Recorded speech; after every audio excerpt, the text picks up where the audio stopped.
Assalamualaikum warahmatullahi wabarakatuh. Kenalkan nama saya Adi Sutisna dengan NIM 3411191042. Saya akan mempresentasikan proposal prediksi potensi produksi domba menggunakan metode Weight Moving Average. Untuk abstrak, Satuan Pelayanan Pengembangan Perbibitan Ternak Domba dan Kambing atau disingkat SPPP-TDK Tebak Mekar adalah salah satu subunit dari UPTD BPTT-DK Marwati Garut. Mempunyai tugas utama dalam menjalankan beberapa fungsi Dinas Peternakan Provinsi Jawa Barat.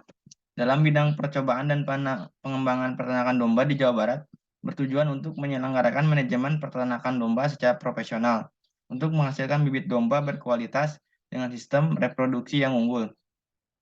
Weight Moving Average atau WMA merupakan metode yang dipakai untuk menentukan tren terbaru dengan nilai rata-rata yang bergerak untuk membangkitkan nilai peramalan dalam permintaan di masa yang akan datang.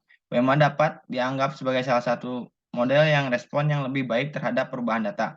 Dalam proses riset dan implementasi data mining pada prediksi potensi produksi domba, pengujian sistem dilakukan dengan menghitung nilai error di antara data aktual dan hasil prediksi menggunakan mean absolute percentage error atau MAPE pada masing-masing bobot untuk mendapatkan nilai bobot terbaik. Hasil dari penelitian ini berupa sistem prediksi yang diharapkan mampu memberikan informasi dengan menggunakan algoritma Weighted Moving Average atau WMA. Diharapkan metode yang digunakan dapat efektif dan efisiensi untuk prediksi domba.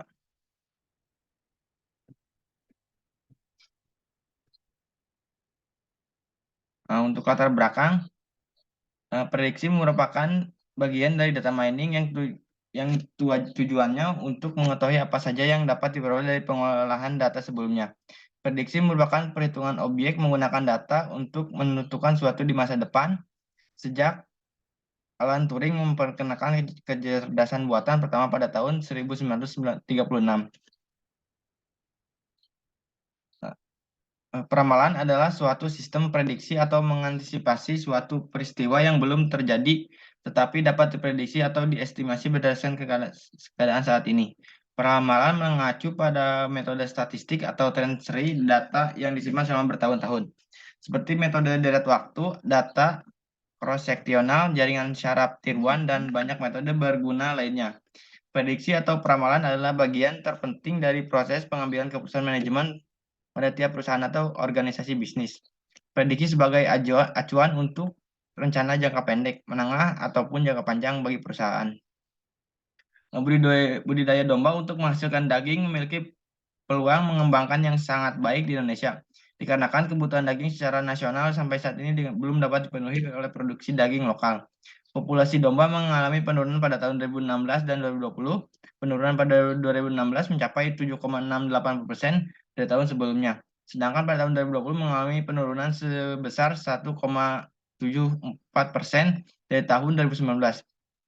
Populasi domba pada tahun 2020 mencapai 17.052 juta ekor. Produksi daging ternak domba Jawa Barat pada tahun 2017 sebesar 9.262.999 kilo.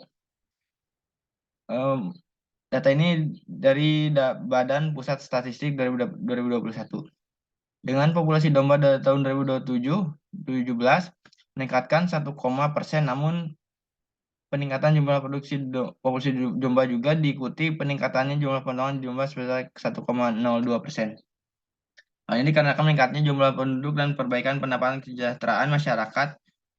Laju pertumbuhan populasi tinggi dan pemotongan ternak yang tidak seimbang ini dapat menyebabkan penurunan besarnya populasi ternak domba. Oleh sebab itu diperlukan prediksi potensi domba yang ternak yang ada.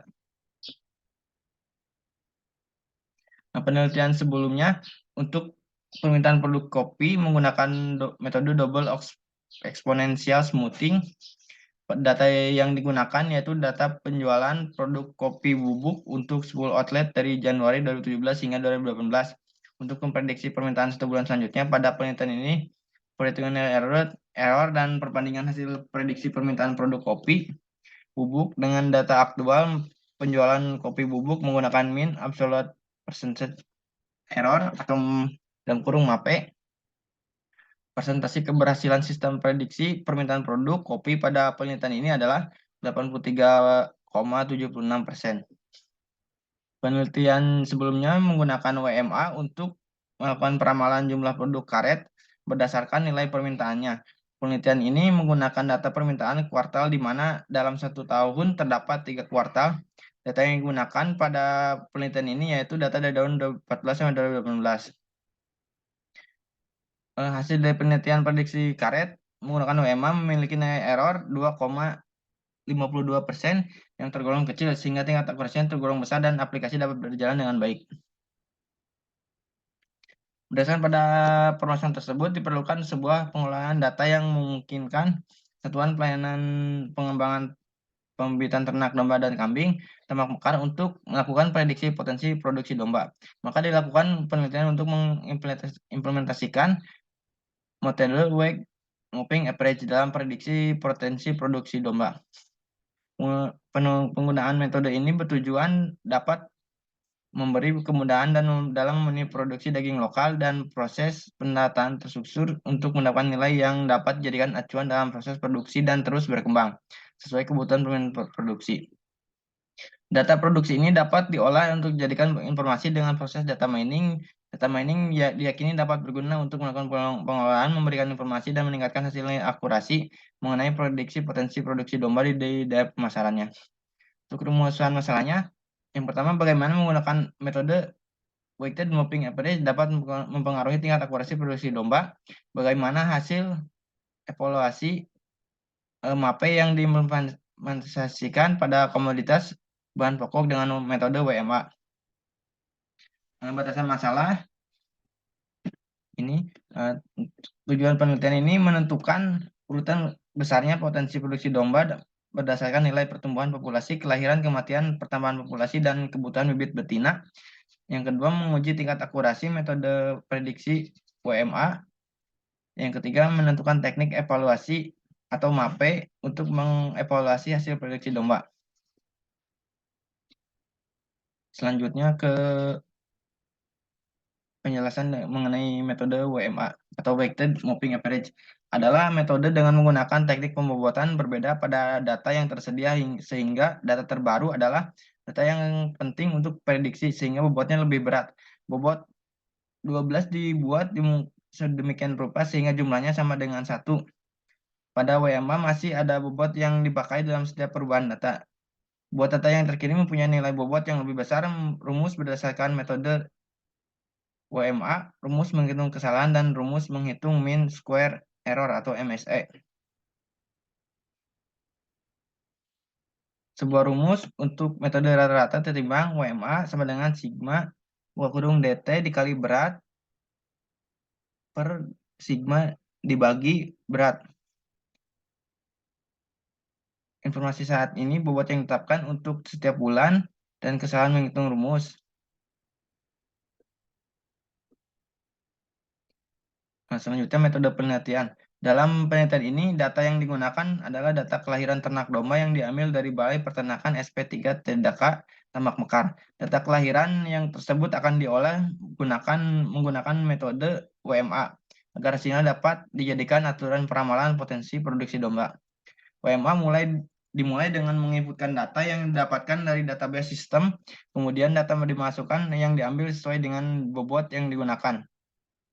Data dan bobot yang telah ditentukan akan menggunakan metode WMA. Perhitungan pada metode WMA yaitu dengan menjumlahkan seluruh nilai data aktual pada periode yang ditentukan dikalikan dengan bobot yang digunakan dan dibagi dengan jumlah nilai bobot yang akan diberikan untuk setiap bulan. Setelah data populasi dihitung menggunakan metode WMA, maka akan didapat nilai prediksi produksi domba. Di sini ada contoh flowchart penghitungan metode WMA yang dapat dilihat pada gambar berikut. Yang pertama dimulai Lalu ke data populasi, selanjutnya ke menentukan bobot yang digunakan. Di sini akan di metode WMA yang urusnya tadi, dan selanjutnya hasil prediksi dan selesai. Untuk kegiatannya pada bulan pertama, data mining. Untuk yang pertama, minggu pertama dan minggu kedua, data mining. Yang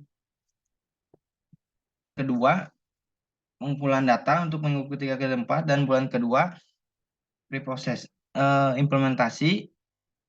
Yang kelima, pengujian dan evaluasi. Dan yang keenam, laporan dan publikasi. Cukup sekian dari saya. Mohon maaf apabila ada kekurangan. Wassalamualaikum warahmatullahi wabarakatuh.